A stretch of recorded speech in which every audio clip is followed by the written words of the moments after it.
It's 5:30 p.m. Tuesday, August the 15th, 2023. Follows regular meeting of the Kings Lebanon School Board. Roll call. Joe Morellis. Here. Martin Chapa. Here. David Garcia.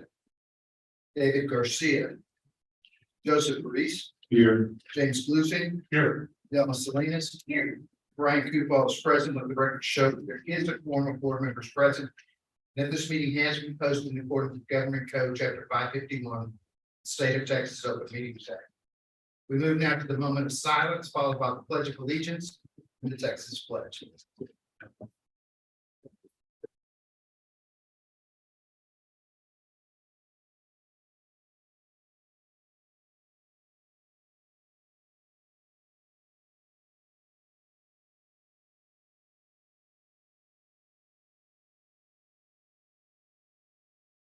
Pledge allegiance To the flag of the United States of America, to the republic for which it stands, one nation, under God, indivisible, with liberty and justice for all. Under the Texas flag, I pledge allegiance to the Texas, one state, under God, one and indivisible.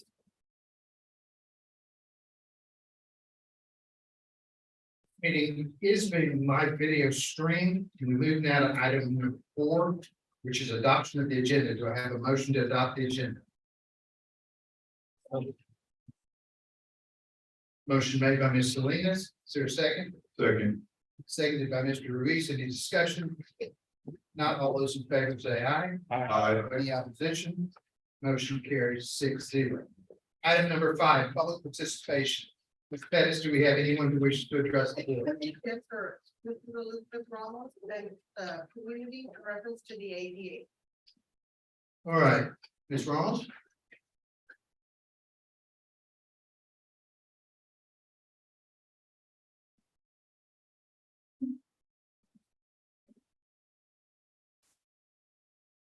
Good afternoon, Board of Trustees. Such a fine day to be standing behind the podium instead of behind the dais. This afternoon, I will be giving you my version of the superintendent's update on ADA. Before the superintendent started working at KISD, the student enrollment population was 3,102. The current superintendent was hired with an addendum to her contract that stated if she were to increase district enrollment by 10% a year, she would be entitled to a $5,000 permanent increase to her base pay. This information is free to the public for public scrutiny. The 2019-2020 student population was 3,102 students. Now, go to 2020-2021, when she took over, the student population ended up being 2,861. That is a loss of 241 students, or 8% loss, not a gain of 10%. The 2021-2022 student population was 2,805. That's another loss of 56 more students. The 2022-2023 student population was 2,649. That is a loss of 111 more. In 3 years, she managed to lose 408 students. Here's the kicker. The 2023 projected attendance for state funding is at 2,725 students. That's all. We were all going to have to do some heavy budget adjustments. The superintendent isn't being honest with you. As of today, she has lost a total of 565 students. Think about that in terms of money. If the state compensates the district for $9,000 per student, and we know they get a lot more, that is a total of $5,085,000 loss on 565 students each year. From last year to today, she has lost yet another 157 students. That equates to $1,413,000 lost for the district as of today's projected outcome and budget. I was never shown whether she received any of her contractual incentives, yet we voted in favor for her anyway. Did she get the $5,000 permanent bonus? If so, her numbers aren't adding up with TA figures for student enrollment. Someone is lying. Someone may owe the district $15,000. She didn't increase student enrollment by 10%. She lost 10% enrollment. And as of today, she has lost 18% of students since she's got here. With the state paying less, the other two $5,000 permanent pay increases to her base pay for reducing the budget is quickly dwindling away. Why are so many students leaving the district? Bullying is a major factor. Bullying comes in all different shapes, sizes, colors, and lies. Those that choose to stay, I hear them say the same thing. We have 2 years left. We'll just deal with it. Maybe if we were more about the kids and less about her and her hand-selected buddies, students would stay. Staff are tired of her craziness and her denial of things going wrong. She emails information about required leadership retreats, and then berates employees at the retreat that she never said their attendance was mandatory. They're tired of it. This is why staff is leaving as well. But don't worry, the friends and family plan is in full effect. I myself have had enough of KISD's antics, whether it's giving me the silent treatment, not following through with communication, not honoring promises made, giving the runaround, being purposely late on open records requests, and being told that I myself am a liar by the superintendent on social media. I have a bunch of vocabulary words to describe the way you all run this district. I call you all of them right now, but most would. Mr. Ramos, if you have a grievance that you want to file, you know the policies in which you can file under, man. This is not the appropriate venue for this. For what exactly? I'm trying to explain why people are leaving the district. If you have a grievance against the board, then you can file one against the board. If you have a grievance against the superintendent, then you may file one. You know this. It doesn't mean they broke in any grievance or looking all along there. Carry on, ma'am. I have a bunch of vocabulary words that would describe the way you all run this district. I call you all of them right now, but most would go over the superintendent's head as she doesn't noted that there is no difference between the words required and mandatory. No, President Kufal, not all of my questions are rhetorical. Ask the superintendent why she thinks it is professional, ethical, and in If you have a complaint to file against the superintendent, then you know the policy. Otherwise, keep it focused on the board, please. complaining, trust me. Why is in her interest to forward district emails pertaining to my child, myself, to her personal email? How does that help the district situation? What does she think she's gonna do with that email? That's why we're all leaving. Thank you, Ms. Ramos. We move now to item number 6, which is communication from the administration. Item 6A will be the superintendent's update. This can be found on page 3 of our packet. Update on ADA, Mr. Gonzalez and Mr. Segovia.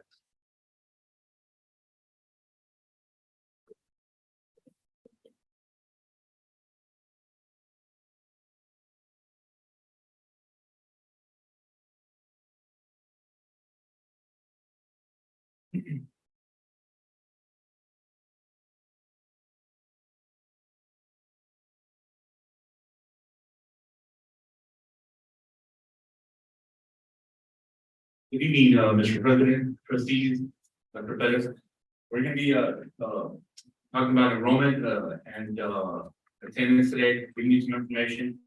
On August 10th, last Thursday, our enrollment number was at 2,525. Of course, HMK had 920, Gillette had 440, Harvey had 503, Arrow had 305, and Pettis had 357.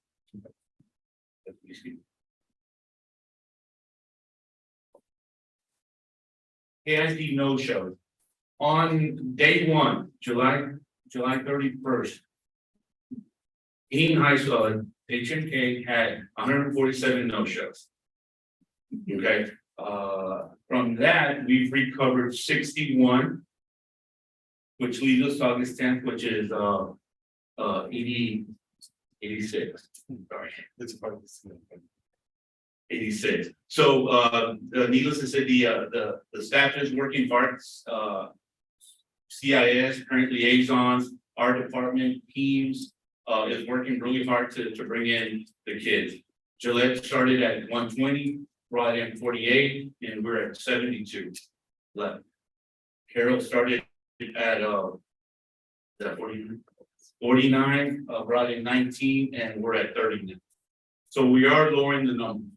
One thing that we're doing, we're not giving up. We're not going. If they tell us, well, he's going to Bishop, we're finding out he's going to Bishop. He's going to Jubilee. We're finding out he's going to go to Jubilee, and that's what we should be doing. And so everybody's working hard on that. RV started at 84. We've recovered 43, and we're down to 41. I can tell you as of right now, we still have our CS or parent liaison making home visits. Ms. Galindo has been on the phone. I've been on the phone. Matter of fact, I had a conversation with Mr. Garcia today about getting transportation for their students. So we are addressing it every single day. We're talking to DAEP, we're talking to our attendance clerks, the campus, so we are hitting them hard. It's finished off, birthday on at Bettis was 82. We recovered 13, which leaves at 69. But right now we have 298 kids to go. And we will be looking for those kids. Again, from those 298, we have a list of, they went to Jubilee, they went to San Antonio, they went to Colorado, they went to Pennsylvania. And we will be making sure they're there and we'll be tracking. And that's one thing we are doing really well, is tracking the kids and making sure they are what they said they were going to be. Can I ask a question? Yes, How many of those kids do you know are somewhere else? Because you said, I know they went to Jubilee, I know they went here, and they went here, and they went here. How many kids are this? well, they, when we call home, they'll let us know, my son's going to Jubilee. So we write down Jubilee, or my son's going to SGA. So when yesterday we went and dropped off letters of verification. And after we're gonna go back here and look at verification form that say, yes, he is here. So we get him off the list. So how We're, many kids are you talking about? again, they're, go to the other screen. Right now, there's 298 kids we need to verify. If you verified some already, that's what I'm asking. Correct. Yes, and we've taken them off, so we have 298 to go. Yes, Yes. yes. Yes. Okay. For instance, we dropped off 13 at SGA yesterday and 50 and 37 at Jubilee. So we will be making sure they're there. And honestly, some parents said they were going to Bishop, but they're registered today. You know, and some parents might have been taking a longer vacation. You know, and it's unfortunate, but that's what they were saying. But we are making calls, we are making being diligent in what we're doing. Attempted contact with the current no-shows. As you can see, phone calls that were made, home visits that have been made, and door hangers, and people that were on, they said they were on family vacations. It's listed on the bottom. We've had phone calls. We've had a total of 300 calls. Home visits. We've had a total of 63.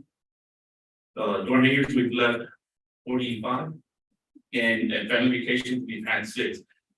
The family vacation was higher last week because I mean we were making calls and it's like, hey, we just got back. He will be there tomorrow. He will be there Thursday.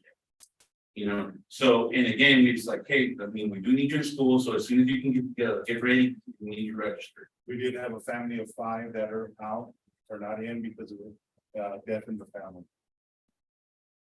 And again, of course, you feel for them, and when you're ready to come back. You know, but we were talking about them, and we need to make a follow call to see if they need anything. You know, so we will be making that. Some of the steps we've taken to address no-shows is our phone calls. Also, we implemented the call center where all our CIS and our parent liaison were in conference room 4 all at the same time, calling parents. After or attempting to call afterwards, the ones that we weren't able to get a hold of, everybody did home visits. So CIS and our parent liaison have been doing a tremendous job. They've been go every single day. I can speak for Ms. Galindo. She picks up the school vehicle, district vehicle, and she goes to all the campuses, picks up our CIS caseworkers, and they go and visit. It's nonstop all day long. They've been making home visits. Third one is verification enrollment, which we spoke about. We are going to make sure that the students are somewhere. We cannot forget about them. You know, we don't want to find out that the student said, parents said he was going to Corpus Christi, where he's still at the house for 2 years. You know, so we're making sure we're seeing that verification forms. Unfortunately, some schools started later, so we did have to wait like for 2 weeks. Like some money from June started, other schools started again on the 14th. Some schools start on the 18th up north, so we are having to wait a little bit to make sure that students are there. We created a centralized data collection system where somebody makes a call, we all know who she called. You know, and not to make sure that they are calling, but just to make sure that we contacted that kid or that student and or the parent. I have met with area judges. They are ready for anything that I need regarding like the last one says, failure to enroll. You know, some kids are just, you know, they're holding out and the parents are holding out. We need you in school. So have met with area judges, JPs mainly, and they are ready to help out assisting and getting to that point where we have a little pressure on them. We will do a court case where it's ready to enroll in school. Okay, we have scheduled a community walk for 2 days in September. The reason it's last, because hopefully we won't get to that. You know, we need it, we will, and hopefully we will not get to that. We have scheduled 2 days. We are going to get the volunteers, we're going to get the staff, we can go out there to the houses and knock on doors and again encourage them to come to school. Offer options, any kind of options we have, like I said, we have a family that needs shoes. And like I just found out today, and they need shoes and need to find a way to get them shoes. So, and they said once they get shoes, they're gonna come back to school. Yes, sir. So yes, so going back to your work with JP, Yes. what is the date that you're actually gonna take the information to them so they can go on to the next level? Failure to register, whatever it is, when is that? I need, we're gonna give it, I'm gonna give it another maybe a couple of days, maybe 10 more days. Like I was on the last piece where it says goal, our goal is September 29th. That is the end of the school start window. After September 29th, a student that is not enrolled becomes a dropout. And of course, we get that mark. He enrolls October 1st, he'll be a student who's a dropout. Okay, so we still have that time. We don't want to wait that long. I want to take care of as much as I can here in August. But maybe give it 2 more days and then go to them and go, hey, we're here. We need your help now.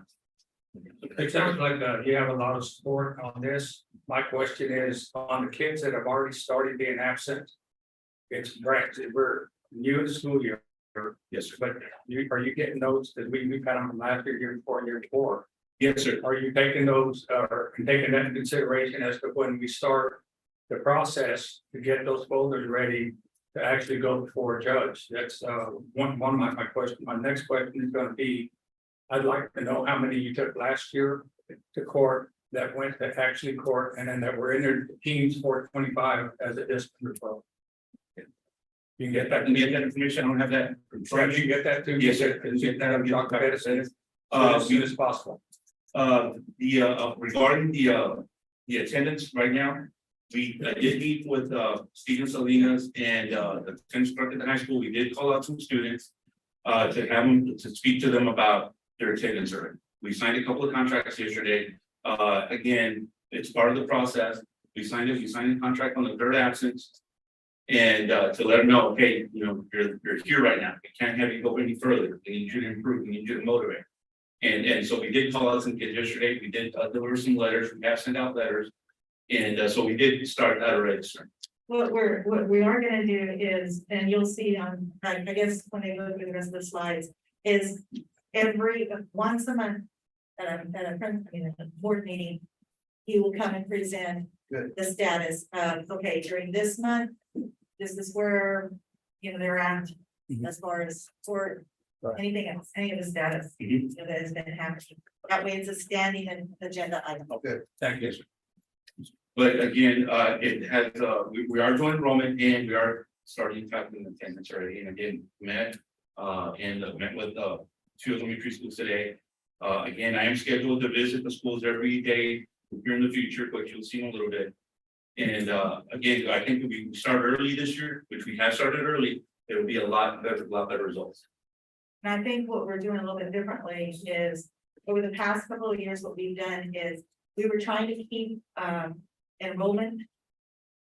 And it was killing us, because we brought kids, we took them there on, I guess, on our enrollment numbers.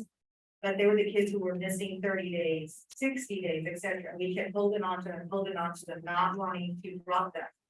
And that really ended up hurting us because really it's the ADA that counts and not necessarily enrollment. So unfortunately, we brought back as many as we could to our CARES program. They've been doing a great job, but trying to get back those that consistently have been absent and they weren't gonna meet their graduation date, their leaders, income leaders. So that also has been happening because when they're prioritizing the number of students they're going to look for, they're looking for the ones first to see the ones that don't have the 60 days absence.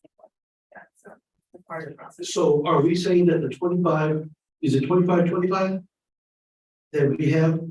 Are those 88, those are actual students that are Enrolled right now. no, not enrolled, but they actually are coming into class, because we could have a large number of enrollments. Right? Yes, sir. No, I need, we want to know how many are in the schools, in the seats. Well, it depends how many, how many kids are there that day. And like today, I mean, it's. Do you have a number for today? Yeah, I emailed it. Okay. Right before Yeah, the- so we do have the number for today. We were at 2553. 25 what? 2553 enrolled 53, not enrollment. I'm talking about for actually in class today. attendance at school. Okay, that one I don't have. I don't have the enrollment. For actual enrollment, after I run the numbers, it's 2308. So we're down 203 students. Absent today, We're out. 20, there was 200 students absent today? absent today, they were counted absent today. We're only at 90%, correct? Yes, we're at 90% today. The 2553, those are the number of students that have enrolled back in KISD since 2 weeks ago, 2.5 weeks ago. So, but again, for today, yes, it was that day. Yesterday, we had a better day. But again, there is an influx of COVID coming back. And we're aware of that. I've spoken to Max, I spoke to Dr. Bettis about starting to sanitize again. If we have to. Okay, like again, last year, in October, the flu killed us and it was all over the country. And right now, COVID is coming back again. You do need to be careful with that. And we have gotten report that, some kids are sick, and then the following day, or following week, the other kids kind of sniffling and stuff like that. So we are monitoring, we have started meetings with families. I met with the tennis players today, make sure they're calling parents. So we are on. On the next time that you report that, maybe put how many of those, that percentage is COVID related. Because that has escalated over the past week. Yes. And I think it would be helpful too, if we could drop into that, your sheet's very, very useful to us to get. Really, but we get the enrollment, we get the ADA percentage, if we could get the actual number there. So that we didn't have to do the math. Okay. Yes, sir. Again, for the ADA for the first 2 weeks from January 31st to August 10th, which was last Thursday, we were at 94.7 for those 2 weeks. Which, really, it was a good start for us.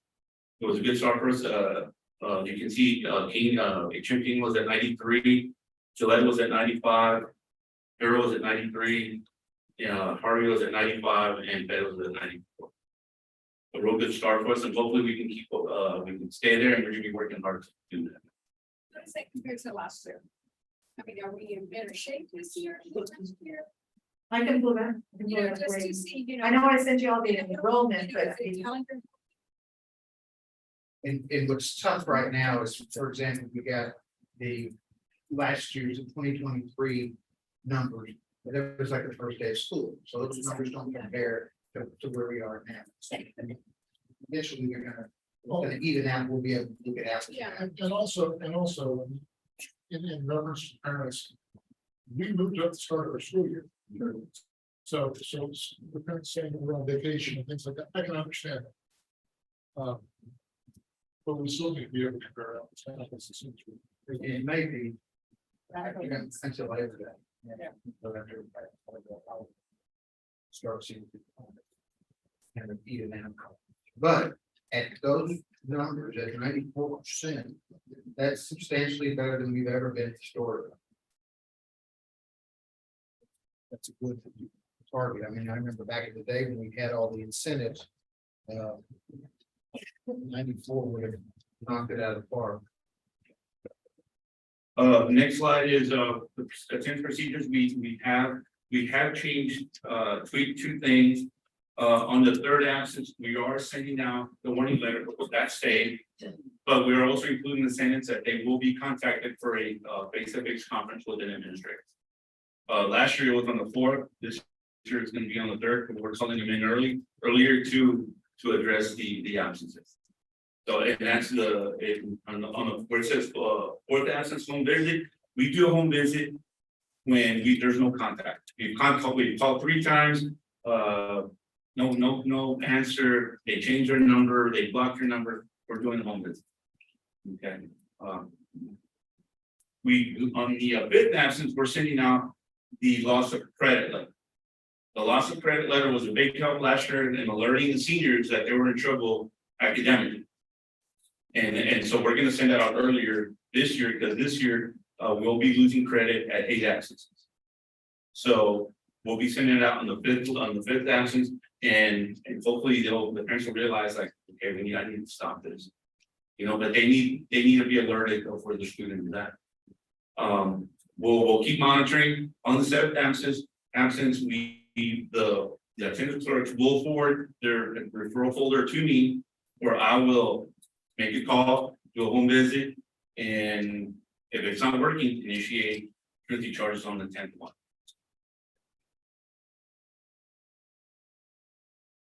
So, sir, what are we doing, or what can we do on these Blue Fridays that we're hosting? Okay, what is it that truancy department can do to, because I hate to take people out of their school week, Monday through Thursday, having to do this. So what is it that we can do on a Friday that can help with the process? Have you thought about what we can maybe implement on a Friday? Yes. Half day, I mean, it's something that, I don't know if you all have come up with something. I know, this Friday, matter of fact, we do have a meeting with our CIS parent liaison. So we're gonna be brainstorming, looking at all our lists. As you're aware, some of our older have siblings at the younger campus or vice versa. So maybe someone has information in regards to a certain student that might help out with our seniors or students at the high school or Gillette. They will be making home visits as well. They will be, if we need to call center, we'll do that as well. Whatever needs to be done, we will be done. I think they were also talking about having, court on those Fridays. Yeah. So they wouldn't have to, work with the judges and see if they can schedule their students. Yeah, court. it's right there on steps. So, steps to increase attendance, schedule, monthly meeting, attendance committee meetings with, PEAMS, CIS, parent liaisons, and attendance clerks to collaborate where we're at, what kids need attention. Who are high flyers, basically saying who's missing. And maybe we come up with something special to address it. We got a great staff working together, and we can find something to help them out. If it's shoes, if it's shirt, if they need a counseling, this is where we're gonna be finding, helping each other out. We are gonna be scheduling, attendance review committee meetings at least once a month. Again, kid just keeps on missing. We come up with a principal plan and see what we need to do to address it, with the administrators. Okay. On September is National Attendance Awareness Month. And we're planning on activities, festivities for the whole month. We're gonna plan for fun things to happen at the schools. PSAs and out in the public, in the community. And like I said, I'm really glad about that. I did talk to Mr. Barber already at the high school, and we are gonna put out some PSAs regarding attendance. And so that's big for us, because we need to put attendance in the forefront of the community. You said we're gonna do those walks also, right? Is that on the next slide, or is that on this? The The two walks? community walks, Yes. yeah, it was on it's already on the past slide, but those are scheduled, and like I said, hopefully we don't have to do those, but if we do, we are gonna do those. We're looking into scheduling board if the kids will continue missing, and that's part of the process. Establish a team board. When I met with Steven Salinas yesterday and the attendance clerk, I was thinking that, you know, simply maybe one of the judges can come in here and just sign a contract, an attendance contract, you know, but then again, I don't want to demean them either. You know what I mean? So something like that, really small, just have them come in there and meet with the students. You know, so I am working on that. We do have some JPs that are really motivated to help. We did have and I'll say this, we did have a JP go pick up 2 female students every day at the end of the year last year, the last month. Like we went to court and they said they needed help and she went to go pick them up. I guess I just described her. And she was picking them up. Yeah, she went and picked them up for the last 30 days of school. And so she was assisting them. So we have judges that are helping us. Establish a team board, which Dr. Perez has asked us to look into, which again, we'll speak to the judges again, see how we can do that. Seek community partnership, to seek funds for incentives. One of the things I want to do is, for instance, we were buying ice creams again last year for all of 3rd grade at Harold had perfect attendance, like every 3rd grader was there. At the end of the day or the next day, we would take them an ice cream and it wasn't very expensive at all. You know, so maybe we can I can meet with HEB, hey, can you sponsor us for this, for maybe the first 6 weeks? And maybe we can meet with somebody else for the next 6 weeks or 9 weeks.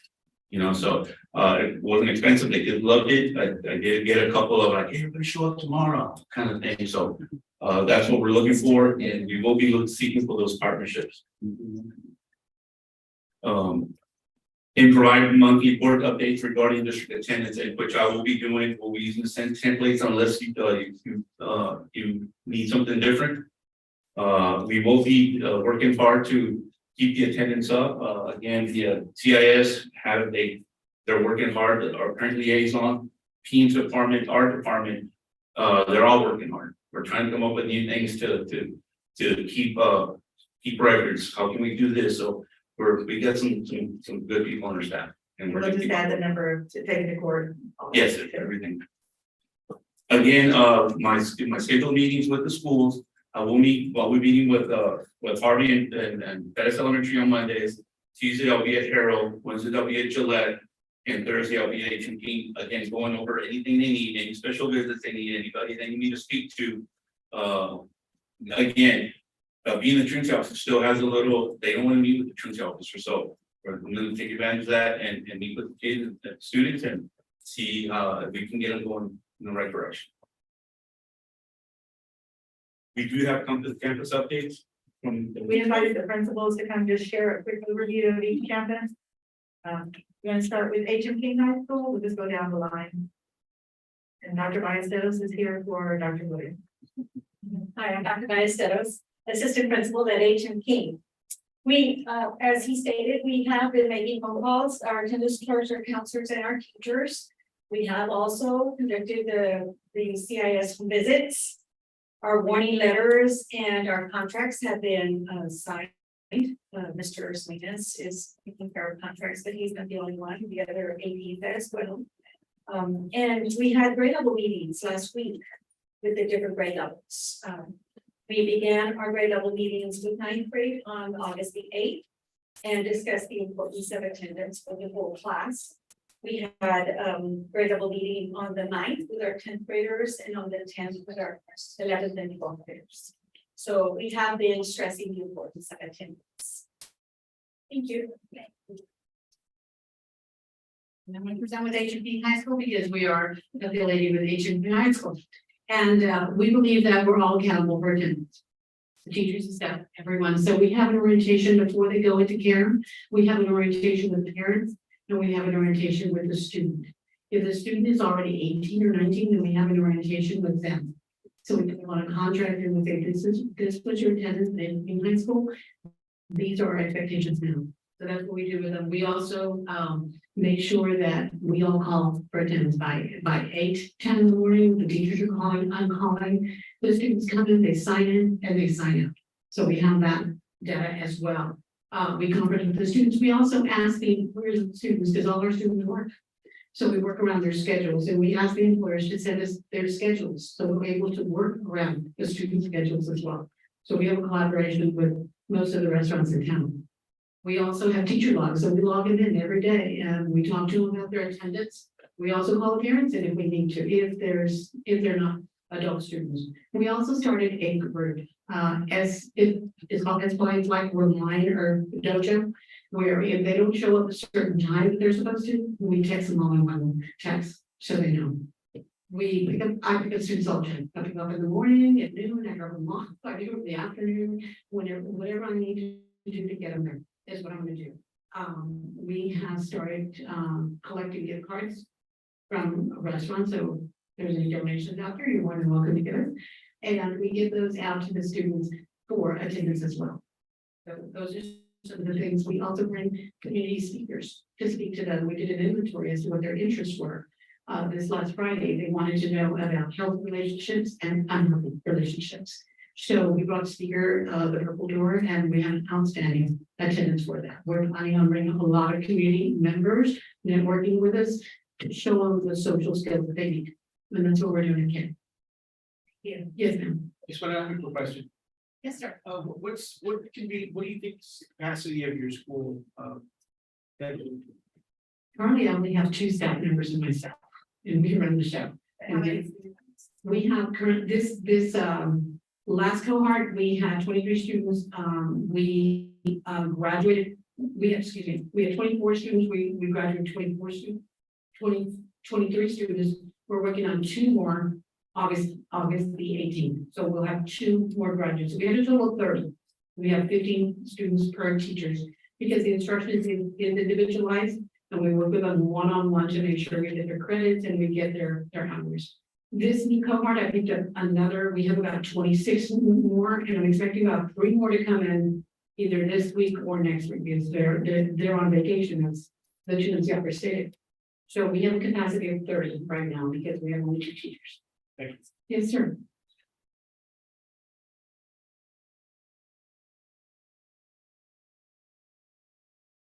Hello, good evening. So at Gillette, we're also trying to get a grasp on attendance early in the year. So what we have started to do, especially with it being week 3, kids are getting a little comfortable, trying to test the waters a little bit. So those who we have identified as skipping, we have immediately brought them in and placed them on contracts. We've contacted parents, let them know this is their warning. This is their first warning. We're not going to play the game, because once it comes to secondary, with the skipping, they can easily lose credit. And the students don't realize that when they transition from elementary to middle school, that every single class stands alone and is in absence. And so we've really been pushing that. We spoke about it in 6th grade orientation. We made it very clear to the parents that every single class stands alone. It is important that they are there the whole day. Not just for ADA, after 10:15, you can come and pick up little Johnny and go home. That happens, he gains absences. So trying to educate the students to let them know the importance of it. The parents, we did it during 6th grade orientation. We're doing it with the phone calls when the students are coming in. And then on the flip side of it, we're trying to reward those that are coming. So we already have our socials scheduled for CIS for each marking period. We have a popcorn social, a nacho social, a pizza party, and then the ice cream. The ice cream is always a big one. With that one, we've also been working real close with our truancy officer, Mr. Gonzalez. And so what we want to continue that worked very well last year is awarding the specific grade level that had the highest percentage for that period. So last year was 6th grade. 6th graders were there every single day. Their ADA was over 90% all year long. And so they were rewarded. The other kids saw us going around giving them these rewards, and they were like, what's going on? We want that. Okay, well then we need you here, and we will reward you for that. So we've started those incentives, and we've also started our bi-weekly raffles. And that is also in cohort with CIS. And so we started raffling off Raymond Spirit shirts, trying to promote the campus spirit, as well as gift cards and things of that nature. Do I have any questions? Thank you. Ms. Williams. Harold Elementary, we've got, Dr. Izagin.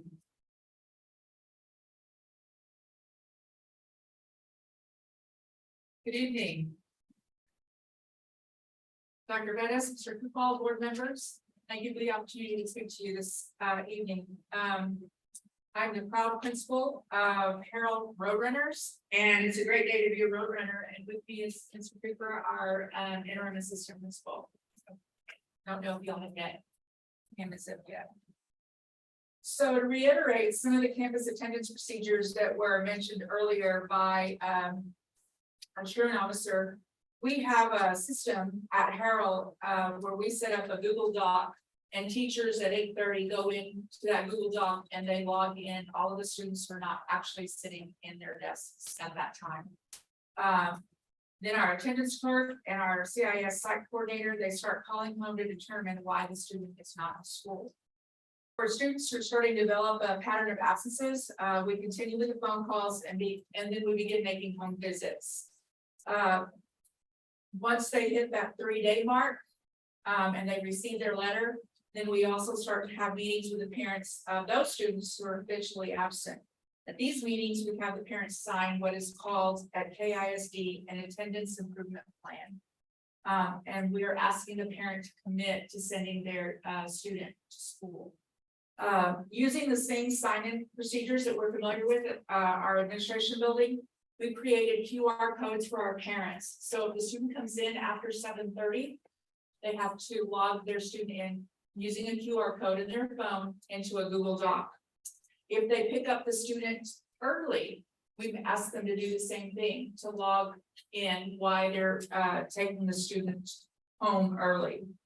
I looked at that Google Doc this afternoon, and our numbers for students leaving early are in the double digits.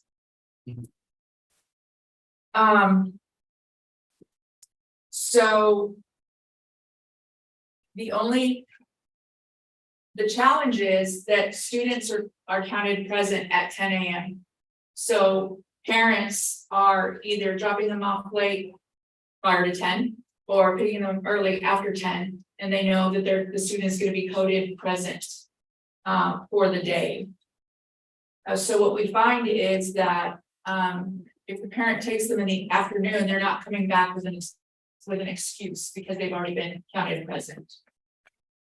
Something that we're going to do to bring awareness to our attendance percentages are to post them daily on the campus and then on the announcements. So some of the incentives are very similar to what you've heard already.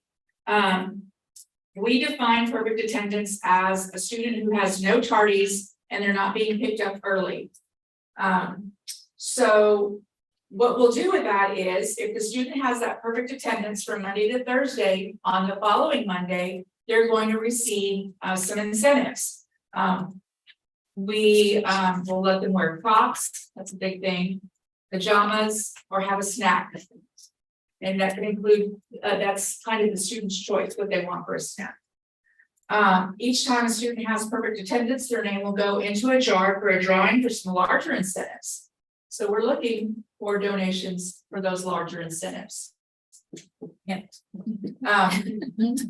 Each day that a classroom has 100% attendance, they will put up a number and or letters. In other words, so every day that a classroom has perfect attendance, they're going to put up that 1, right?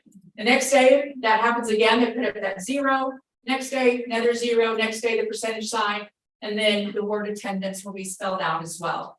Once that classroom spells out 100 attendance, that classroom will get a reward as well.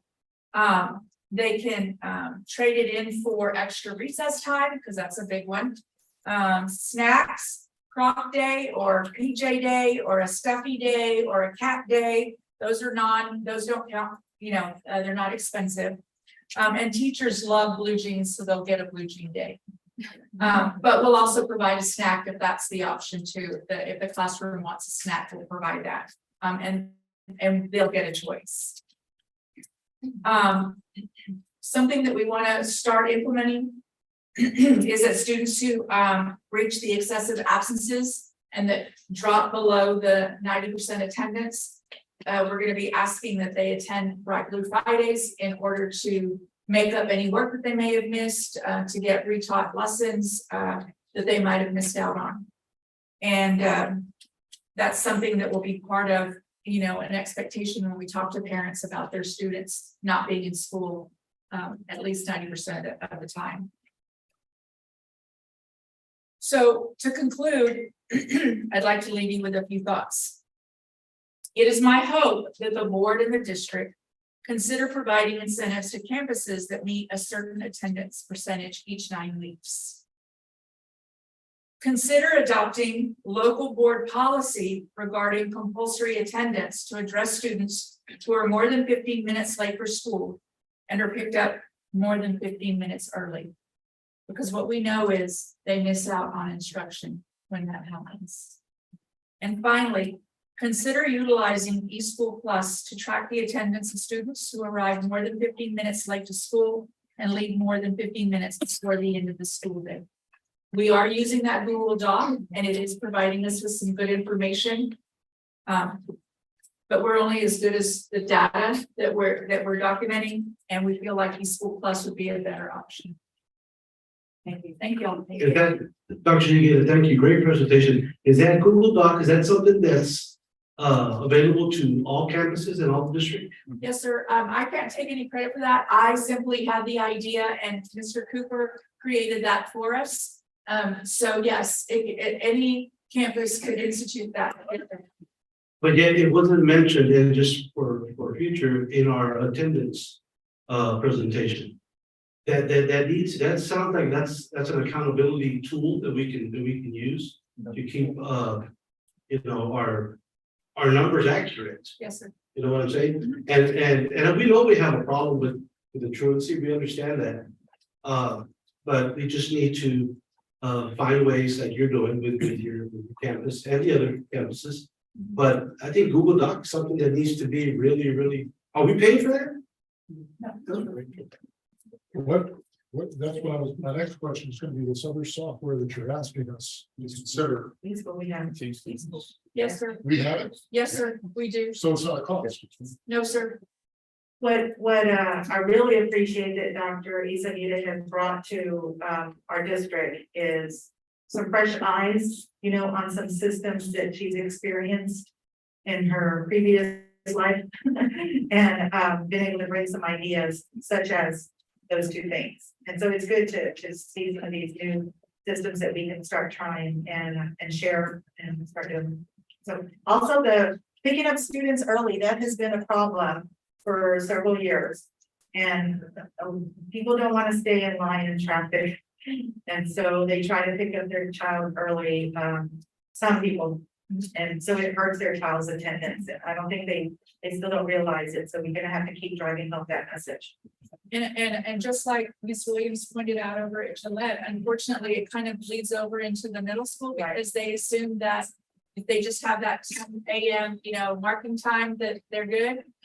They don't understand that it's by period. And so it's a habit that unfortunately they create at elementary, and then Ms. Williams and her staff have to then struggle with to educate. Right, sure. Thank you. Yes. Thank you all.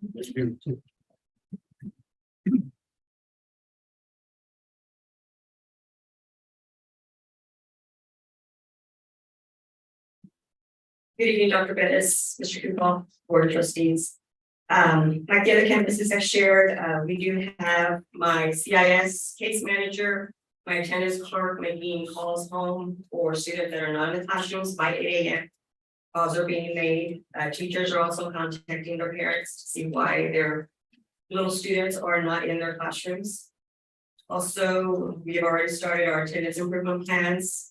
We have already started sending warning letters out to our parents for those students that have 3 absences or more. And as of right now, we have 7 students that have met that criteria. We have attendance incentives that we have started. We have weekly attendance incentives. If the students are in the classroom, perfect attendance Monday through Thursday, they will have an incentive the following Monday. And they range anywhere from pajama day, no homework pass, superhero day, popsicles, board game day, corn, ice cream sandwiches. So these are weekly things that the students can work for. We also have a 9-week incentive. The end of the 9 weeks, if those students who have perfect attendance for the entire 9 weeks, we will have this first 9-week period, a perfect attendance dance for those students. And then we also have a semester incentive. We'll have one in the fall, we'll have one in the spring. And CIS is helping with that, PGO is helping with that. Students who have perfect attendance Monday through Thursday, teachers will give them a pink slip. They write their name, their room number on it. And then in our main hallway, we will have 3 containers. And on each container will be the picture of the incentive that container is for. We have for this fall semester, one of the incentives is a GameStop gift card, the other is a tablet, and the other is an AirPods. So each week that the students are there Monday through Thursday, they'll get that pink slip, and the class will go and the student can put their pink slip in the container, the prize that they wish to win at the end of the 9-week period, or at the end of the semester period, sorry. So that fall semester drawing will be on December 21st, so that's the end of the fall semester. And in spring, we will come up with 3 different sets that the students can work towards. That's what we have kind of, we've already posted it on our Facebook page, also our weekly incentives and our first 9 weeks incentive for the students. Thank you. Any questions? I think everybody's working very hard. We're gonna do this. Thank you. Thank you so much.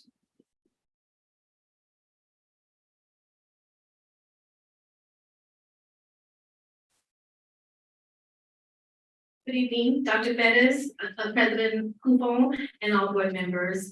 I am here to present just a little bit about our attendance incentives and procedures at Bettis Elementary. So basically, our attendance begins as students start trickling into the classroom. At 8:15, our teachers notify our attendance clerk that who is not in the classroom through a process that we've had for many years with the little attendance slip. And so right at 8:15, those are picked up and our attendance clerk and our CIS case manager begin making phone calls. At the same time, we have teachers, if they see that the children are not coming in the morning because they have breakfast, first thing in the morning, that's when they start contacting parents. We have Remind as Dojo, and so they, is your child coming in today or not? And so that's a form of communication as well. Our attendance clerk and CIS case manager also make home visits as deemed necessary, and they have been doing that as well. The first few weeks of school, our CIS case manager has been following up as presented earlier with our no-shows. So that has been helpful as well. Right now we have about 5 students on our campus since the beginning of the school year that they have 3 or more absences. And what these 5 students have are 4 absences. And basically they're out because of illnesses or COVID. So the plan is any of those students that we have with 3 or more absences, I'm going to also be playing a role in this and reaching out to our parents, making sure that they not only hear from our attendance clerk and our teachers, but also from me as well. Let's see. Now we also have incentives for attendance, and some of those incentives are weekly perfect attendance incentives.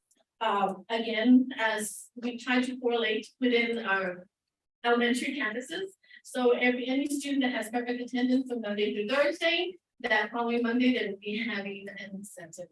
And again, just like Mrs. Tamina mentioned, there'll be ice cream superhero incentives, either board games and so forth. The 9 weeks incentive, attendance incentives, we'll also be having that for the first 9 weeks.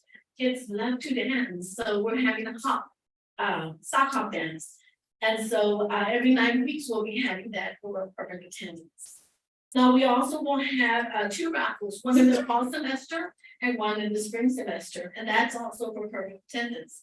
So every week that a student has perfect attendance, they will get a ticket and they will be putting it into our raffle box. And so at the end of that semester, we'll be raffling some gifts or prizes to it. Are there any questions? Thank you so much. I really appreciate how all the principals, they have been working so closely together. continuously. They're working very, very hard. Cannot thank you all enough for everything that you do. Appreciate it.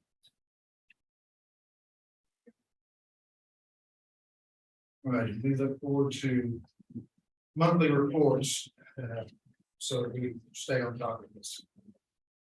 For truancy officer and assistance that we can get. Any further discussion on, the ADA? Not, we'll move on to item 6B, which information access request for information GBAA regulation. This can be found on page 4 to 8 of our packet. Dr. Senator. Thank you, Mr. Cooper. Dr. Bennett, board trustees. I'm going to provide you an update on the information access request for information, which is GBAA regulation. There were some amendments made to the regulation on page 5. As defined by section 661 in the 003 text code. Now we are required to identify 10 non-business days. And one of the items that I'm bringing to the board today is a change or amendment to those 10 days that were proposed as the business days that we designated. On page 6, the reference to the specific individuals that are legal that were responding to any PIO request has just been changed to legal counsel or specific names. And then on the page 8, the request for clarification narrowing must include those to the requester, and the request will be withdrawn by operational law if the requester does not respond within in writing within 60 days. So those are the changes that were made to regulation GBAA.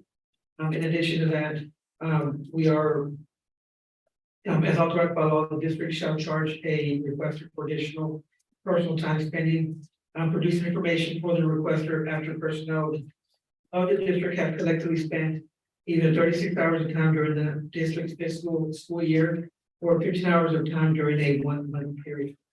So these revisions have been made to GBAA regulation. I do have a handout that shows the actual cost that I can distribute to the board.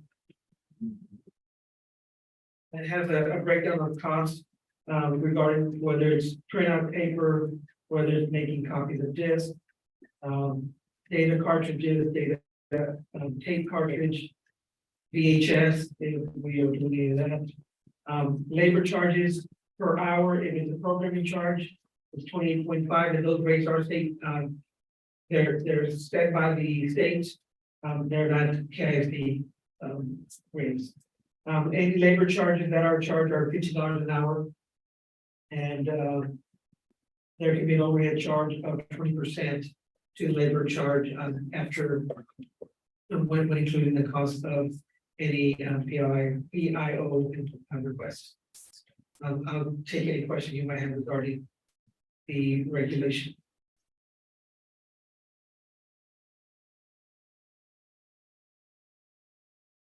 Any questions? Well, just going down this sheet that you gave us a handout, it says standard paper copy 10 cents per page. It's after a certain number of pages, so there are some things that are a little different from what you hand us and what's in our regulations. That is correct, Mr. Lucy. Okay. We don't charge for every single copy. It's after a certain amount.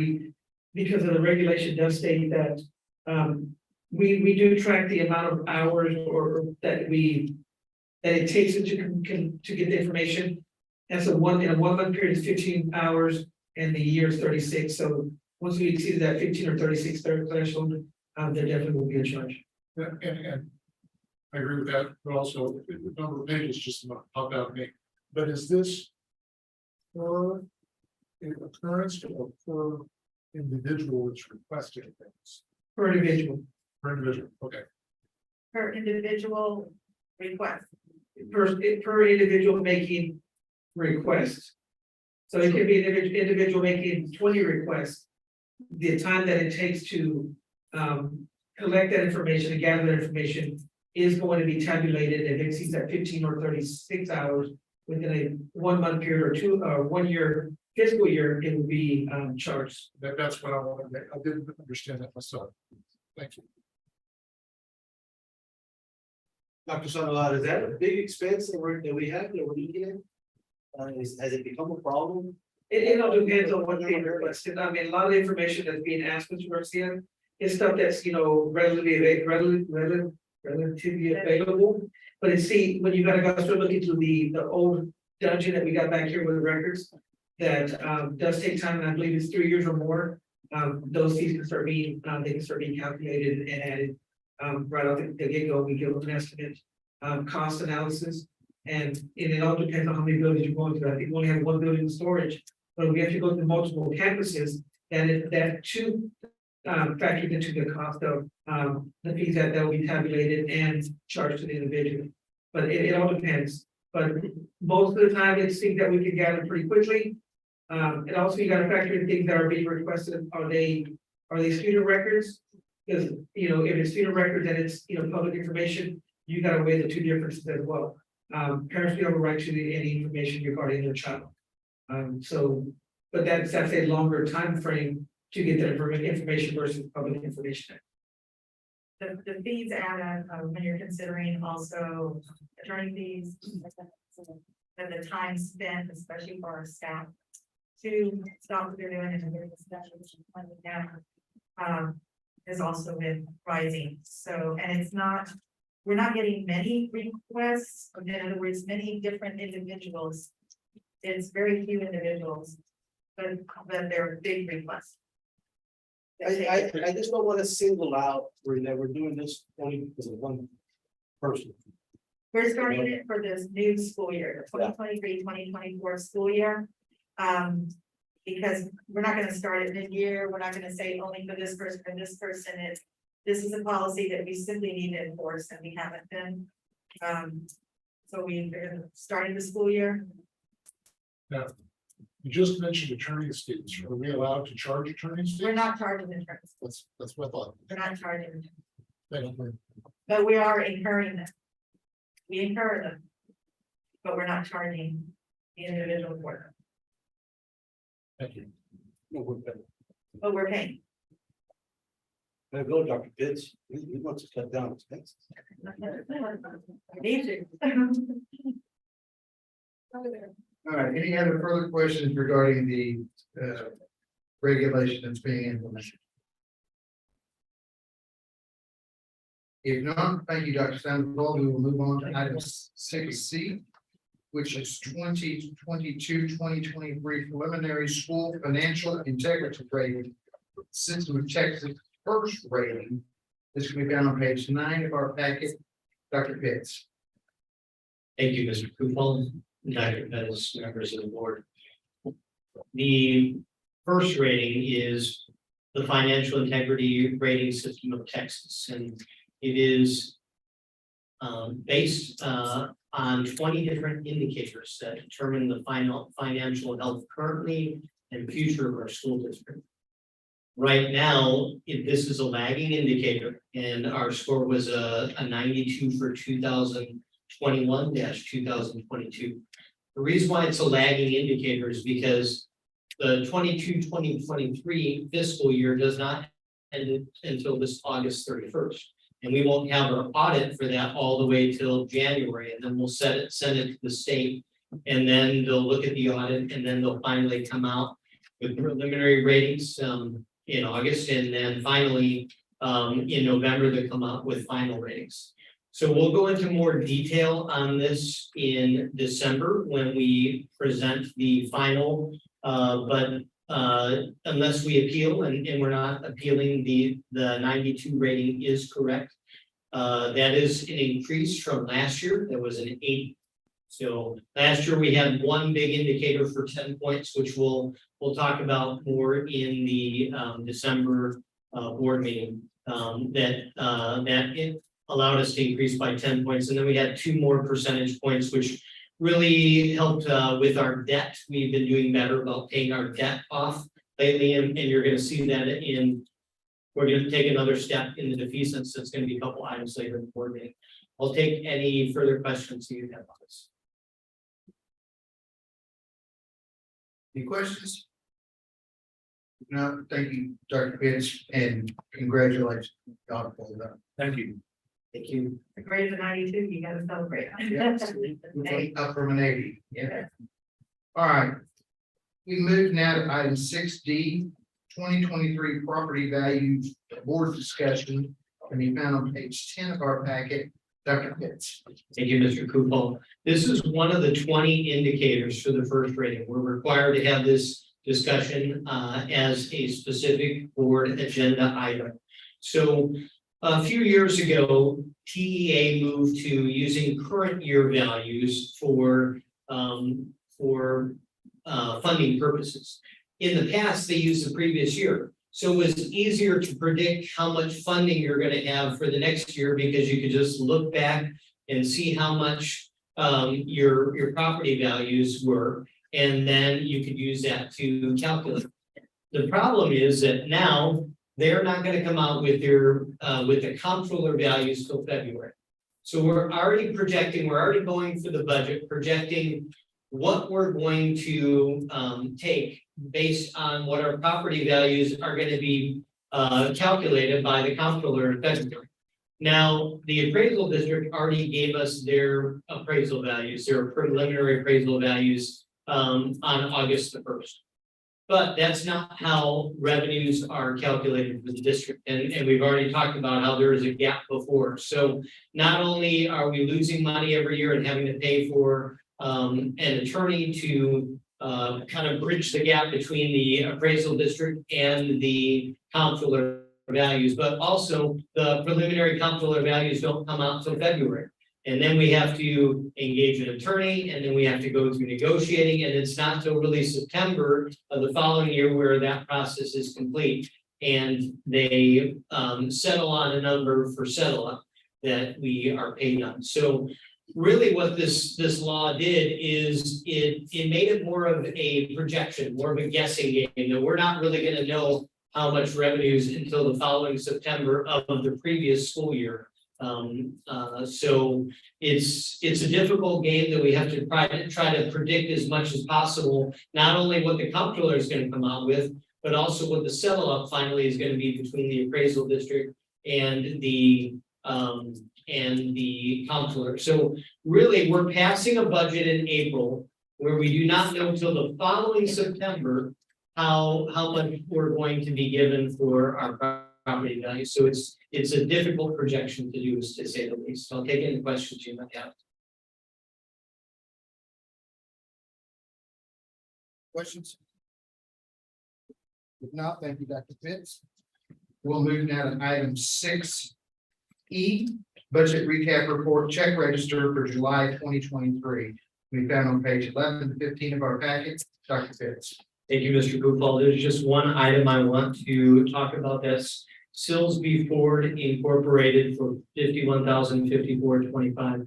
So this was a presentation that was given to the board in actually the fall of 2022 when we came to the board for 5 maintenance vehicles. We posted up pictures at the board presentation on the vehicles, and 4 of them were available right away, pickup trucks.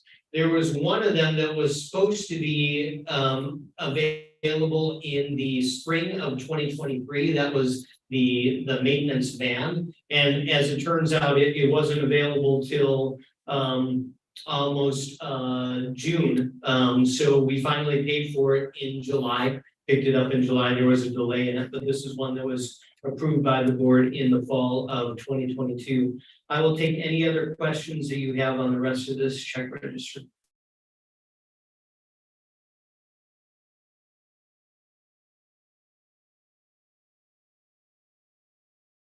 Any specific questions on any items?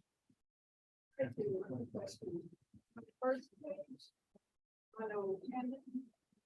Is that monthly? Is it just the 1 month of 28,000? Let's see, 28, 6. That's, I will need to check on that, and I'll get it, yes, with you.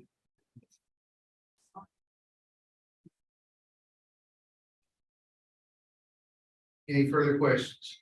No, I just, I have a couple of, as we move on and any, anybody that we have coming on hourly as far as consultants and things like that. And I think you clarified for me last time that they turn in an invoice.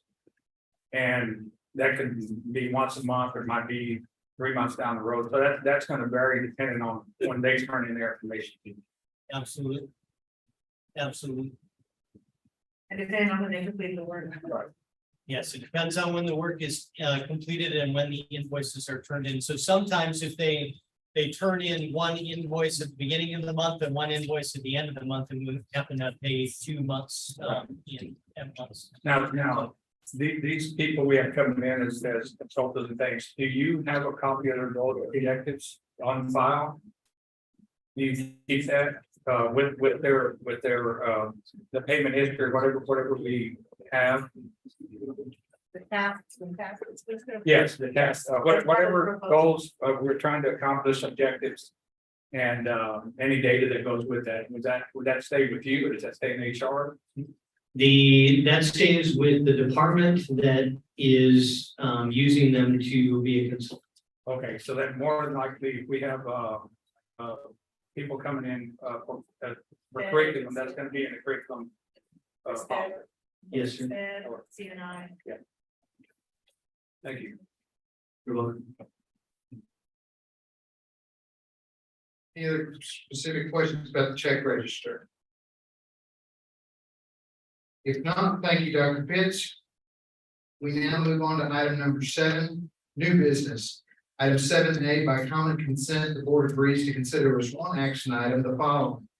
1, approval of waiver of tuition for transfer students for 2023-2024 school year.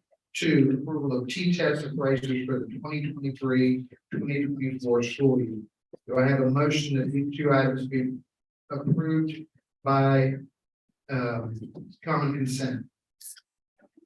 Motion made by Ms. Salinas. Seconded by Mr. Morales. Mr. Chapman. All those in favor say aye. Aye. Any opposition? Motion carries 7-0. Item 7B, discussion and possible action regarding excess debt collection of 2022 and 2023 anticipated collection rate for the interest and sinking fund.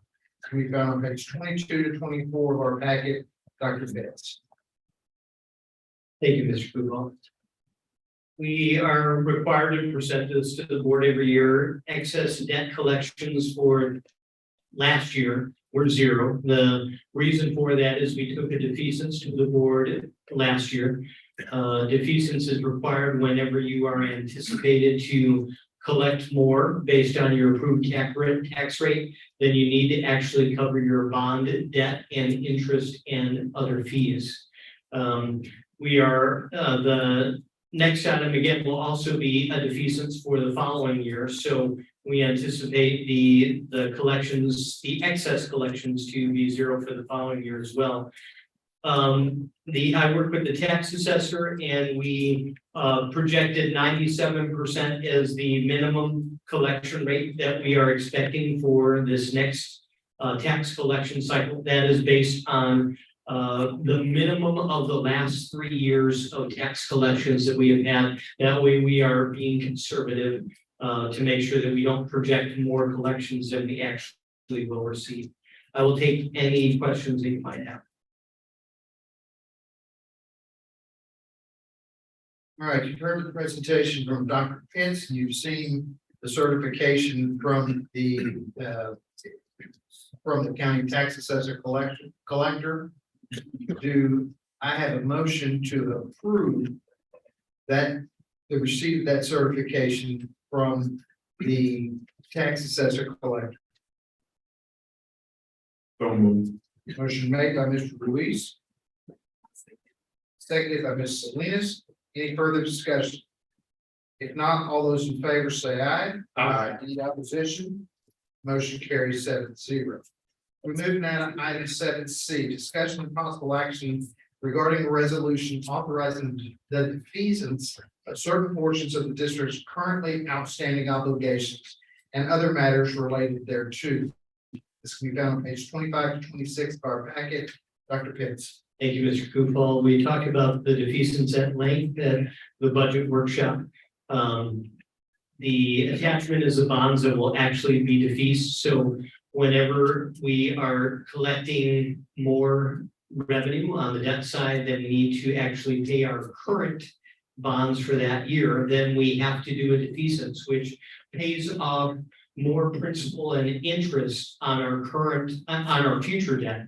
What this allows us to do is to save money on taxpayers' future payments in future years. So not only with this defeasance will we be allowed to almost cut in half how much the regular homeowners are going to spend for their homestead on property taxes this next year, but also we are cutting down on future interest for our taxpayers as well.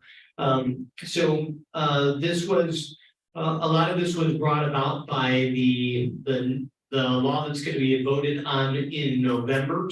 That is going to increase the homestead exemption from $40,000 to $100,000. Everybody expects that to pass, and TA has advised us to pass a tax rate based on the $100,000 exemption instead of the $40,000 exemption.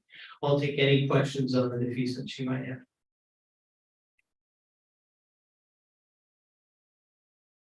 All right, board, you've heard the presentation from Dr. Pitts. You recall the presentation and discussion that we had at our budget workshop meeting last week. Administration is recommending that we authorize the defeasance certain portions of the district's currently outstanding obligations as listed on the attached sheet. Is there a motion to approve that recommendation?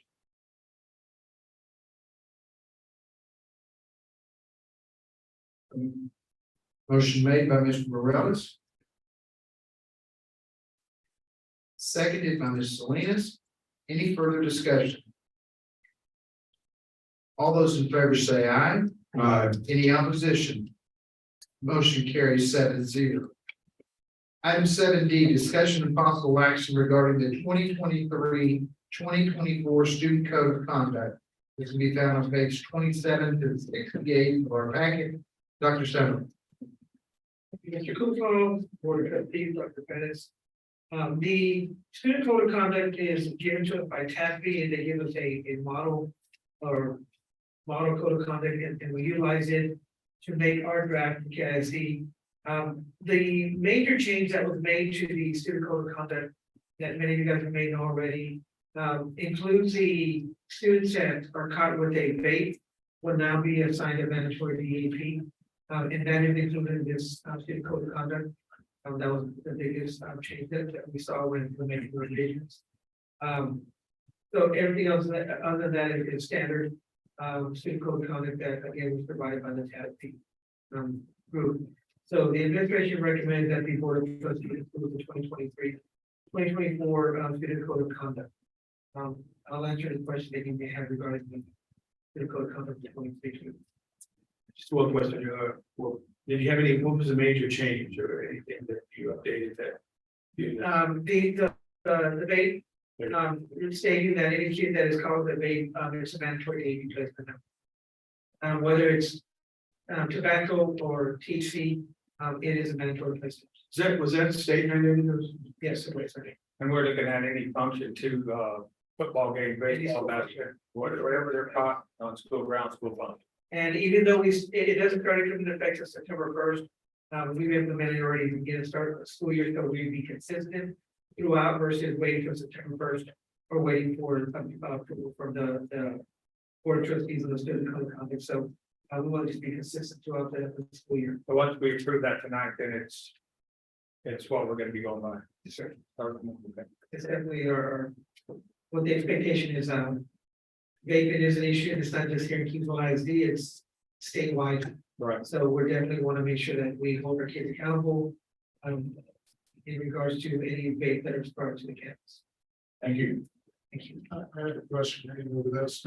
It was on page 33 under school district authority and jurisdiction. On number 9 and 10, it says for certain offenses. I look back at the glossary, it doesn't tell me what certain offense is. And I'm curious, is where the circumference is, and who decides on it? If I'm not mistaken, anything within a 300-foot radius of a campus, bus, if students on a bus or a bus stop, which is considered school property. In the sense that we don't have students out there, if they can commit an offense within those areas, anything that would constitute a student infraction would or could be punishable by the school district. Okay, so that's fine, I just didn't know what certain. It's basically everything. That's great.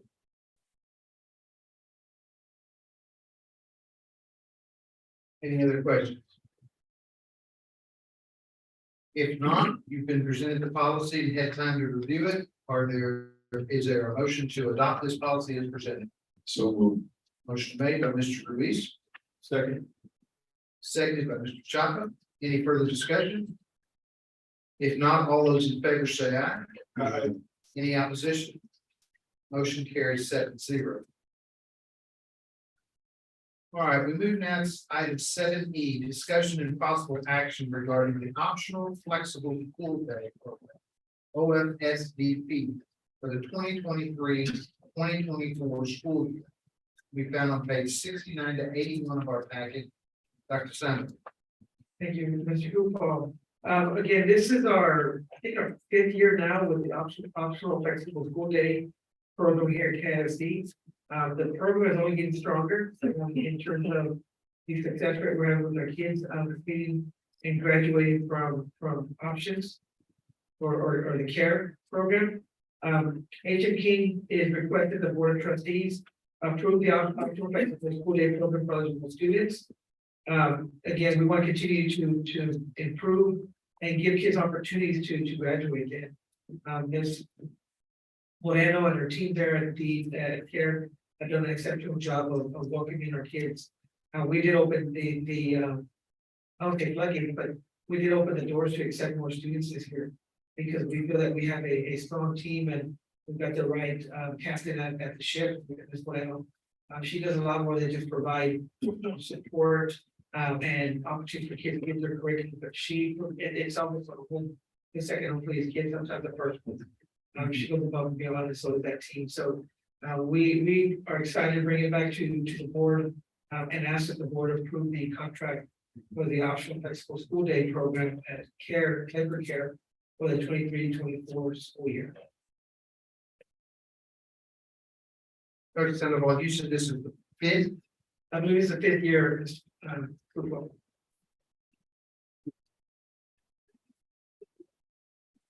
I agree. That's great. It definitely created a level of excitement there at care. The kids are excited, but they come in and they feel loved. It's what we had, many years ago, when we had the Mr. Miller, do you remember what we called? The Keith Academy. Yeah,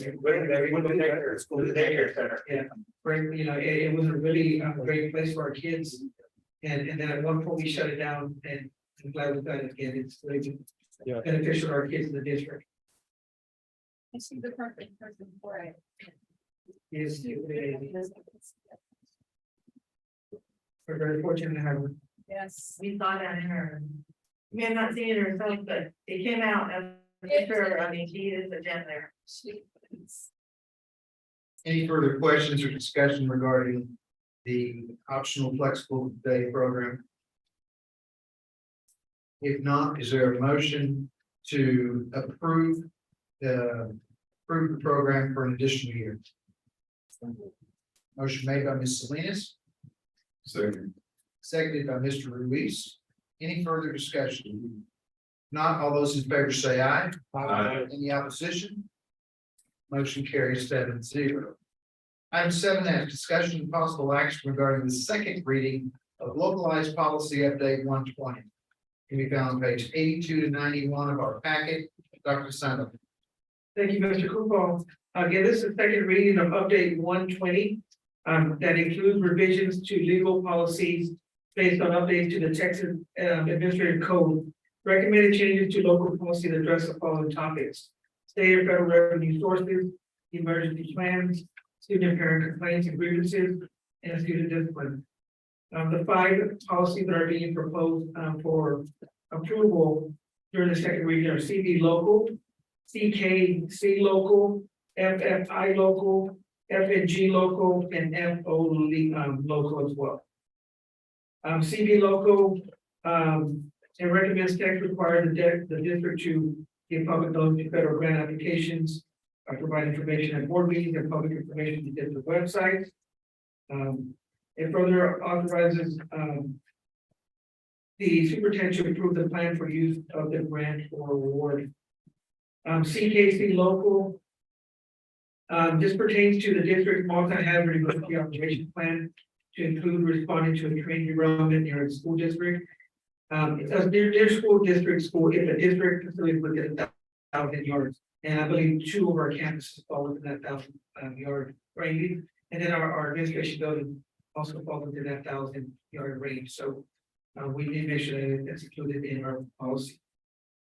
FFI local, revisions to the district bullying policies must address prevention and mediation of bullying incidents and comply with minimum standards adopted by TA. FNG, revisions to this policy recommended other complaint process to clarify how special education complaints are addressed. Encompass all instructional resource policy and reference the required hearing procedure for eligibility disputes among school nutrition programs. And the last one is FO local. Recommend revisions to this local policy or to clarify circumstances when restraints may be used generally and to more prominently address restraints of students who receive special education services. So those are the 5 policies as part of the 120 local that are being proposed for. Any questions? All right, we've heard the recommendation. We've been presented the policies 2 weeks in a row, or 2 board meetings in a row. Do I have a motion to approve the second reading and thereby adopt the policy update 120, which deals with CV local, CKC local, FFI local, FNG local, and FO local? So, motion made by Mr. Morales. Seconded by Mr. Chapa. Any further discussion? All those in favor say aye. Aye. Any opposition? Motion carries 7-0. We'll move on to item 7G, discussion and possible action regarding the second reading of localized policy update 121. Which can be found on page 92 to 104 of our packet. Dr. Sandoval. Thank you, Mr. Cooper, Board of Trustees, Dr. Pettis. This board update 121, it's the second reading, which includes revisions to local policies based on legislative and regulatory changes. Changes to local policies offered for consideration address the following topics. Fixed assets, integrated pest control, unemployment, competitive bidding, competitive seal bid proposals, compensation plans, admissions, and bullying. The 8 policies being considered for update and approval tonight are CFB local, CLB local, CRF local, CBA local, CBB local, DEA local, FD local, and FFI local. CFB local, these revisions are regarding the capitalization threshold. They're based on amended guidance from GAB or GASB implemented guidance 2021-1. Question 5.1 regarding the capitalization of assets with individual acquisition cost below the threshold. If the assets in the aggregate are significant. And this amended guideline begins on June the 15th, 2023. CLB local, administrative code rules regarding integrated pest management, IPM, were amended to include district-owned residential properties among the district facilities subject to the IPM requirements. All the changes to the rules added residential property to the buildings and grounds subject to IPM requirements. It is our understanding from the Texas Department of Agriculture that this inclusion is indeed intended to apply only to district-owned residential property that is primarily used as student housing. CRF, there's no significant revisions to the text of reasonable assurance. However, the policy template has been updated to accommodate the new adoption date function in policy online. Same thing applies to CVA. It authorizes the superintendent to delegate responsibility to other employees of the district as permitted by law. Thus, it is not necessary to include a reference to the superintendent's designee and specifications. In addition, the policy template has been updated to accommodate new adoption date function in policy online. DDB local, as noted in the previous slide, policy BJA authorizes superintendent to delegate responsibilities to other employees of the district as permitted by law. Thus, it is not necessary to include a reference to superintendent designee and specifications. DEA local, to eliminate the possible confusion about the frequency of pay, we recommend replacing bi-monthly with a more specific and widely used semi-monthly. FD local, recommend a revision to this policy and transition assistant reflect the repeal and replacement of an administrative code provision regarding awarding credit to students who are homeless or in substitute care. FFI local, the minimum standards for bullying prevention completed by TA on January 31st, 2023, include a requirement for policy revision on reporting bullying incidents. Those are the 8 policies being considered for approval tonight. Do you have any questions regarding those 8 policies?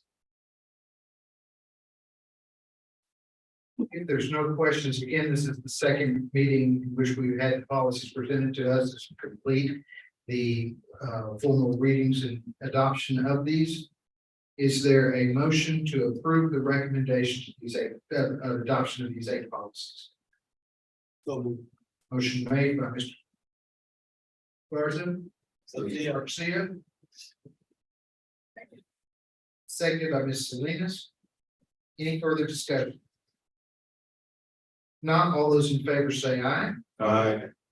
Any opposition? Motion carries 7-0. We move now to item 7H, discussion and possible action regarding good cause exemption for armed security officers. This can be found on page 105 of packet. Dr. Senator. Thanks, sir. The Texas legislature recently passed House Bill 3 requiring board of trustees to ensure that at least one armed security officer is present during the regular school hours at every campus in the district. The board must claim a good cause exemption from the requirement if non-compliance relates to funding or lack of qualified personnel. If a good cause exemption is claimed, the board must develop an alternative standard. This standard can include providing a person to act in place of an armed security personnel, for example, school marshal or guardian. The district must document compliance with this requirement, including any good cause exemption, and they must provide this document to the agency upon request.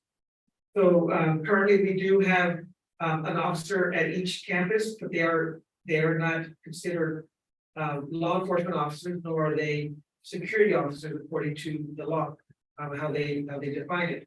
But we do have guardians at each campus, have been trained and have permits to carry, concealed permits, and they meet the level of long-term guardians. And within that, the board approves this tonight, that because of financial reasons, we are using the guardian program versus SROs or law enforcement agents. We meet the requirement of good cause, and we are still meeting the level of the long-term of having someone there protecting our students. So the administration recommends that the board of trustees approve the good cause exemption to place armed security at each campus due to the funding, and adopt the alternative standard provided a district employee that has received guardian training.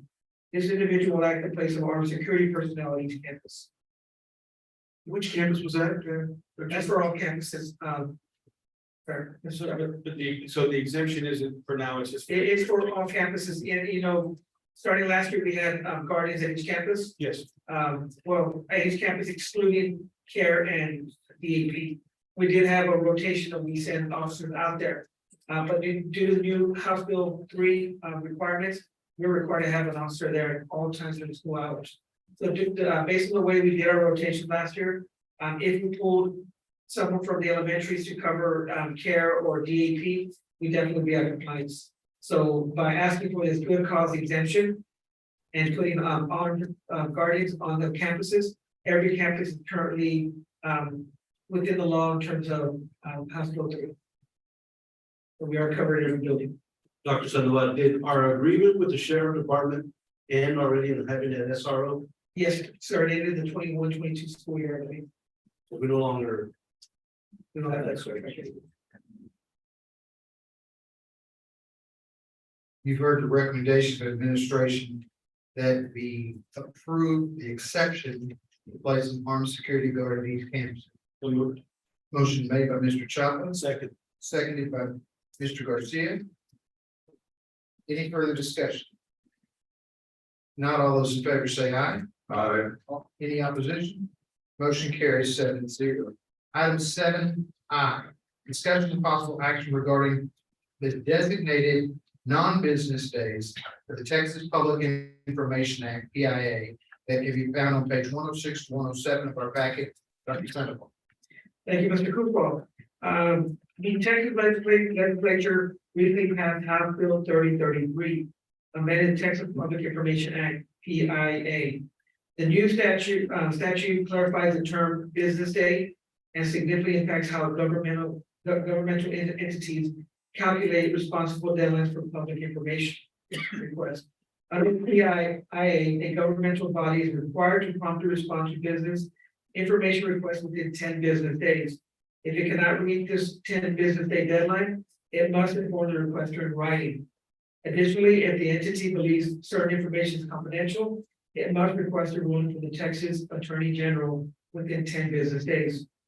Prior to House Bill 3033, the term business day was not explicitly defined, but the Texas Attorney General consistently ruled that any day when a governmental body was closed or operating within the limited staff was not considered a business day. Section 552-003-1, effective September 1st, 2023, now offers a statutory definition for business days under the PIA, overturning the previous interpretation. Consequently, governmental entities can no longer count closures as non-business days. Because we are a school entity, we are off for 1 week in Thanksgiving, 2 weeks in Christmas, 1 in spring break, 1 in July when we have the whole district closed. Those 5 days or 10 days would count towards the open record request and the 10 days where the calendar starts for us. So now we can designate up to 10, or the board can designate up to 10 business days for the calendar year of 2024, 2023 actually. So because this is new, we do have 10 days and we can approve at this time. December or November, I'll bring this back to the board again for the 2024 calendar. And we'll have our next 10 days designated for that calendar. Right now, the days that are being proposed as non-business days are October the 27th, November the 17th, 20th, 21, and 22nd, December 22nd, 26th, 27th, 28th, and 29th.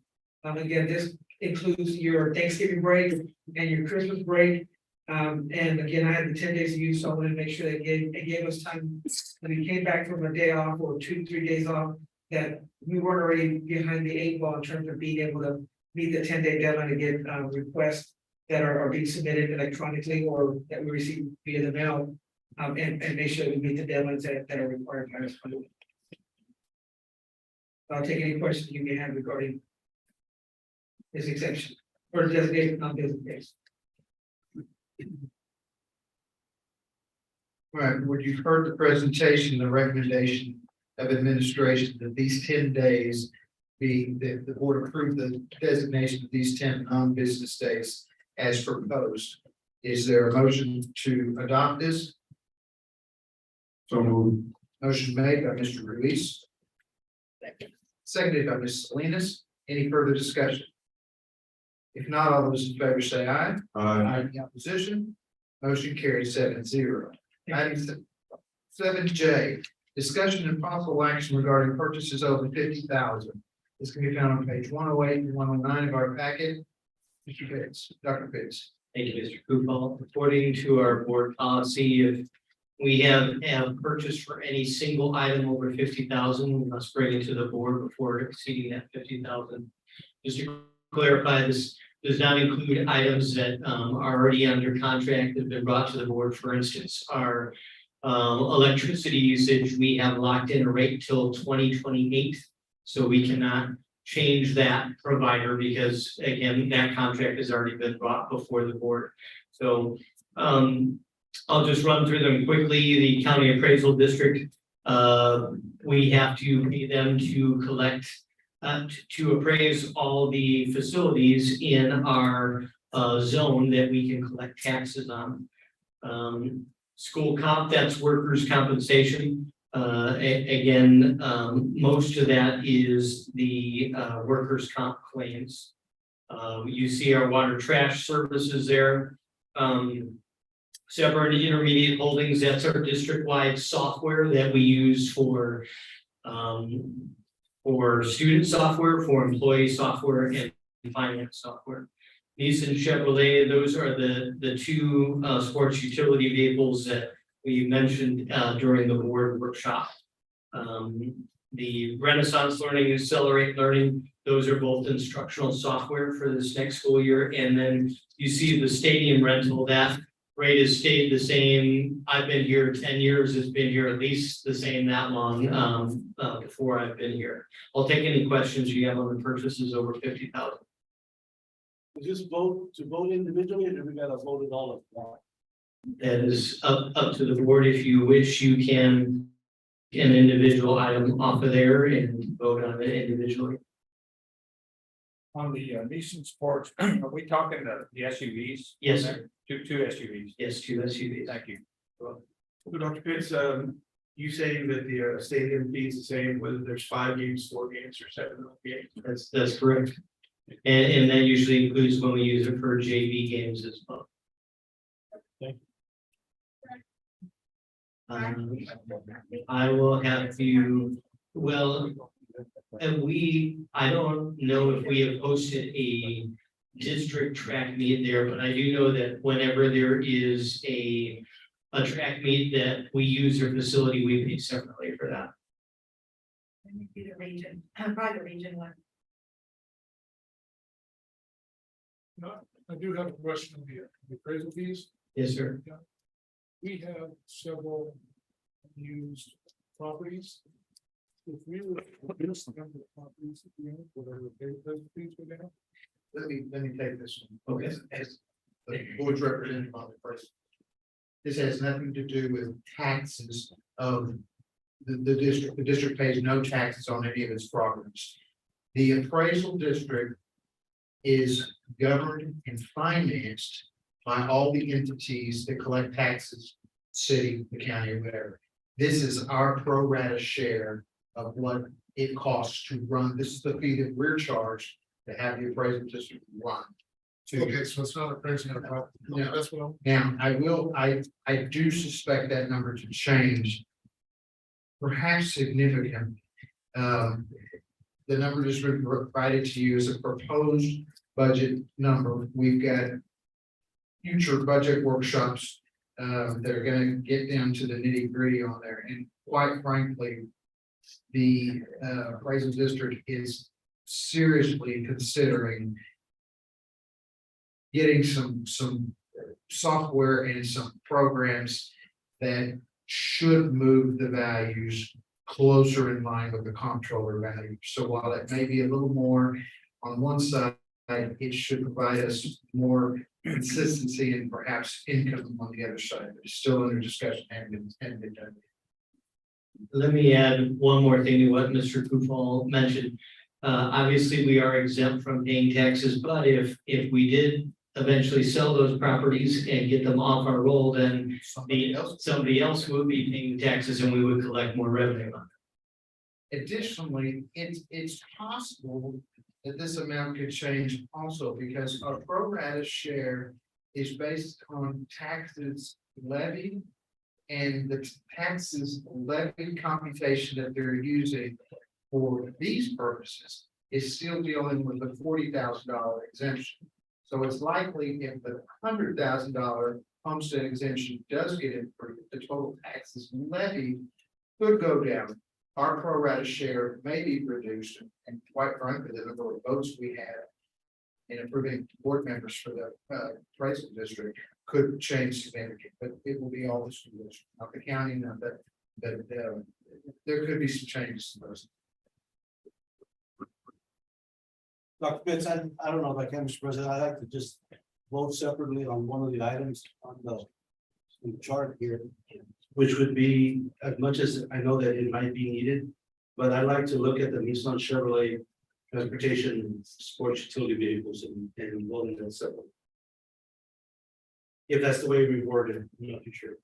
Mr. Maddox, can you help me on that? Well, might I suggest that you perhaps make a motion to approve every item except that one? Okay, If we could start there. Mr. President, I'd like to make a motion to accept every item on the chart with the exception of Nissan Chevrolet transportation of the purchase for 2 sports utility vehicles totaling $115,000. Is there a second to that motion? Second. All right, there's been a motion on the floor to approve all the purchases over $50,000 with the exception of the Nissan Chevrolet purchase at $115,000. Motion was made by Mr. Garcia, seconded by Mr. Ruiz. Discussion. And I would ask. Why? I explained that we have other expenses, I think that we need to have, that we can take care of first. Within the district. So, Mr. Garcia, so based on what we kind of identified last meeting, you were thinking about adding this in there or taking it out, or because it was, I think it was one of the items we had discussed. It's one of the options, but the options aren't even on here, Mr. Chuck. The track is not on here, there's nothing on here, so. I don't like the way that it's being presented. When we spoke last week, we were talking about proposed kind of extra items for the proposed 2023-2024 budget. Yes, sir. Was this included as one of those? This was included as one of the items, and the other items that Mr. Garcia is referencing were also included in the budget. For instance, the track. With the track, though, we are not anywhere near ready because we have to post for bids, and then once we bring a vendor to the board would have to choose that particular vendor and approve that particular amount. So we are not there yet. So is the idea that, these budget approvals will come in a phased approach where we. Exactly. These are the ones, right? These are the ones that we know the amounts currently. We were able to get a quote for it, right? Yes, and then we already know the vendor and so on, but the others are still in process. Trying to stick to local. Trying to stick to local, I know that was a question. Any sense local? Yes, that's correct. And once, go ahead. Are these suburbans, are they vans or? What do you know about that? They're vans. They're one driver, 7 passengers. So, but you said van or suburban, what's? Is it 2 suburban? Or is it a van, it's 2 vans? I can get the specifics on the individual vehicles. I do know that both of them are one driver and 7 passengers, but I can get the specific make and model. I can certainly be interested in that because here it says sports utility vehicle, that's not it. Well, they are SUVs. Have you already been presented invoices on these? I've been presented some of them, yes, and they're. What's the time sensitivity? If somebody else takes them off the lot before we take them off the lot, then we go back to the drawing board. Now, these are ones that, if we order, well, actually, these are ones that aren't available till November anyway, so, we could. It sounds like a salesman. If you don't get it now, it might. No, and I'm not the one who looked into this at Easton, so I'm doing the best I can to answer this, but what I was told is that, if we place in the order now, we will get the vehicles by November. I would like, just more clarification on what vehicle we're gonna purchase, because, just for record, you know, on the safety as far as our transporting in Suburbans and transporting in vans. That's my huge concern right there, whether it's students or whether it's our staff. Vans aren't very, for lack of a better word, I mean, they're all windows, so you're going out one. Where Suburbans are gonna have the airbags. Let's bring that on the 29th, we'll rank it exactly. Yeah. Yeah, because sports utility vehicles is an SUV, but there's so many different kinds of SUVs, you know.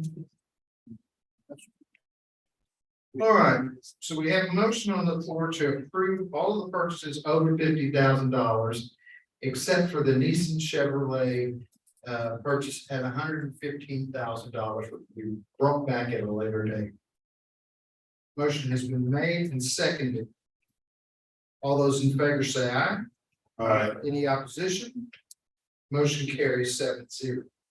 Thank you, Dr. Pitts. Thank you, Dr. We move now to item 8. The board will enter into closed session in accordance to the Texas Open Meetings Act, Texas Government Code 551.071, to deliberate and consider the following. 8A, consider and deliberate regarding the employment of contracted personnel. 8B, discussion of status of safety and security audit. 8C, discussion regarding superintendent evaluation process. 8D, consultation with legal counsel regarding legal and personnel matters. No action will be taken until we return to open session. We are entering closed session at 7:22 p.m. This is what I would like.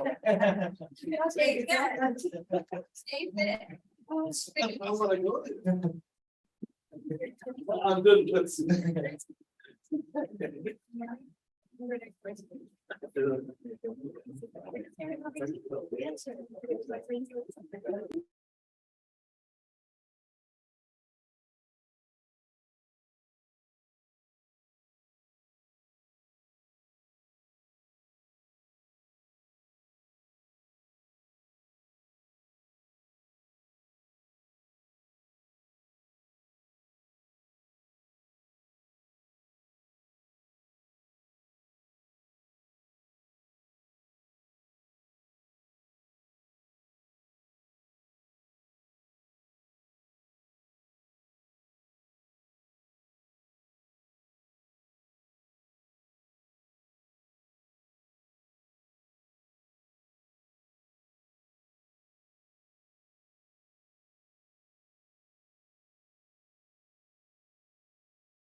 Cane to get there. This is where it is down.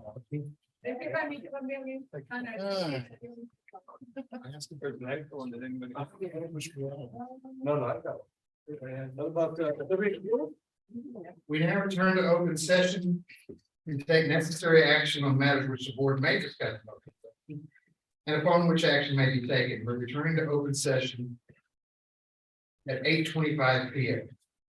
Item 9A, discussion and possible action regarding the employment of contracted personnel, counselor. Administration recommends that the board of trustees approve the following contracted employee as discussed and presented in executive session. You've heard the recommendation of administration, so a motion to approve. So move. Motion made by Mr. Garcia, seconded by Mr. Glusing. Any further discussion? If not, all those in favor say aye. Aye. Any opposition? Motion carries 7-0. There being no further action to come before this board, I declare this board being adjourned at 8:26 p.m.